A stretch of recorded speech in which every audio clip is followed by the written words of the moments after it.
Halo Infinite could actually be free to play for multiplayer. I can't believe it when I saw the little speculation leak. But it's actually been taken down, lots to talk about. Let's get to it, guys.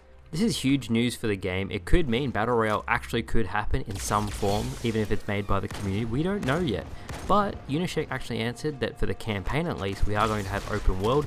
You can see a mountain, you can go there. 343 did a Q&A today. Unisec basically answered a lot of questions that we already know, plus some new information. We're going to deep dive into all of that stuff in a little bit. But the number one thing we actually learned from all of this, aside from the free-to-play stuff, is that the original shotgun and the original Magnum, aka the Magnum from Halo 5, is not going to be in Halo Infinite. They basically confirmed that the only Magnum they currently have in the sandbox is basically the gunfighter Magnum from Halo 5, the fast-firing Magnum like the Halo 2 one, and the shotgun they have is the brand new shotgun. There's no classic shotgun that fires slow, it's the fast-firing like the AA one. It's like an automatic shotgun from Call of Duty. It's really funny, this leak, when I actually went back to the website when recording this video, it was gone.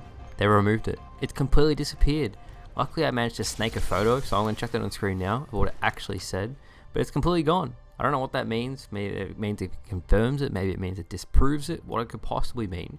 But I mean, it's not the worst thing in the world. If it's free to play, then lots of people can access the game. Lots of people can play the game. The population could be potentially huge. If anything, the Call of Duty, the new Battle Royale they had, it made it really popular and a lot of people played it and it's held onto that population. So if the game's good and it's free to play, especially for multiplayer, a lot of people could stick around and it'd be fantastic for Halo.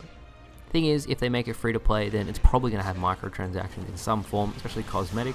I guess that's fine as long as they have the actual unlockable ones, actual skill-based unlocks, aka achievements. That would be fine too.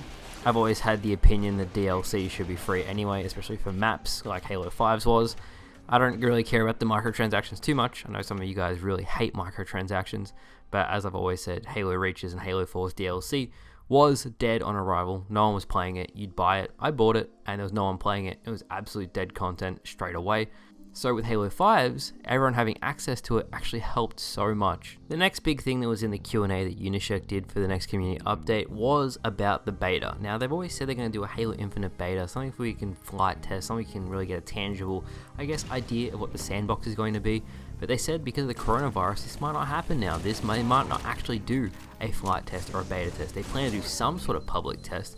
So hopefully as a content creator, I can get hands-on before the game comes out, give feedback and give you guys an idea of what we should expect and what should be changed before the game comes out. But I really feel like we shouldn't be giving feedback on the game when it just comes out. We need to give feedback before the game comes out. So when the big broader community actually gets a chance to play it, it's as good as it possibly can be. I know the coronavirus has made it really hard to actually, I guess, plan and develop a game like they usually would, and it introduces a whole bundle of challenges and makes it really difficult. But we need a public beta. Even if it's just one map, you can play with the sandbox a little bit, you get an idea of what the game is like, that's fine. Just one thing. Not only is this huge for the Halo community to give feedback to if there's anything that really needs to be changed, if there's anything that's really broken and actually really needs to be fixed before the game comes out, it gives us an opportunity to do so. On top of that, it actually gives us a chance to really build up hype for the game. If everything's really good for it, and all these content creators saying, wow, Halo Infinite's fantastic, you better believe more people are going to try it out when it comes out.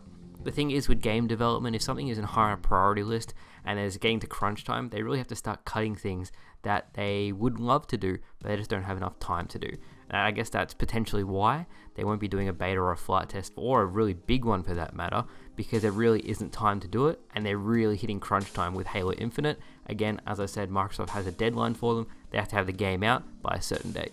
The final thing I wanted to cover was about free-to-play, and it's a big problem in Destiny 2 PC, and that's cheaters. Now, I know Halo MCC has anti-cheat, but a lot of people have been raising a couple of issues with me. And like, look, Remy, when if it goes free to play, people really aren't going to be caring about getting banned. So to 343, if anyone's watching from 343 and you guys are actually planning to do Halo Infinite and make it free to play so everyone can access the game, if you guys nail it, it'll be fantastic and the population will be huge, but please have really good anti-cheat software. Even make it so they get console banned or IP banned if they get caught numerous times for cheating. There's a mode on Destiny 2 where they have to go flawless, and it really is riddled with cheaters. Almost they get more games with cheaters than without, and they can't die. The cheaters can't be killed, and it's really bad because it's killing the overall population of the game. So free to play does happen with Halo Infinite. I really hope you guys have some sort of anti-cheat or some sort of prevention software to stop people from doing it. It's probably still going to happen, but I really hope there's some sort of safeguard in place to make sure it isn't a huge rampant problem. But that's going to do it today, guys. I covered all the new information, but Unishark did a Q&A covering everything we've heard and then plus a little bit more. So I'm going to link that as the pinned comment in the top of the comment section. Give it a read. It's a good read. It's got a lot of good content in it, and I'm super excited for Halo Infinite. And how about that mic ASMR? I've literally just been using my mic the way I'm actually supposed to use it now. So hopefully the quality is higher. But thank you guys so much for watching. I'll be back again tomorrow with heaps more content, and I'll see you guys later. Bye, guys.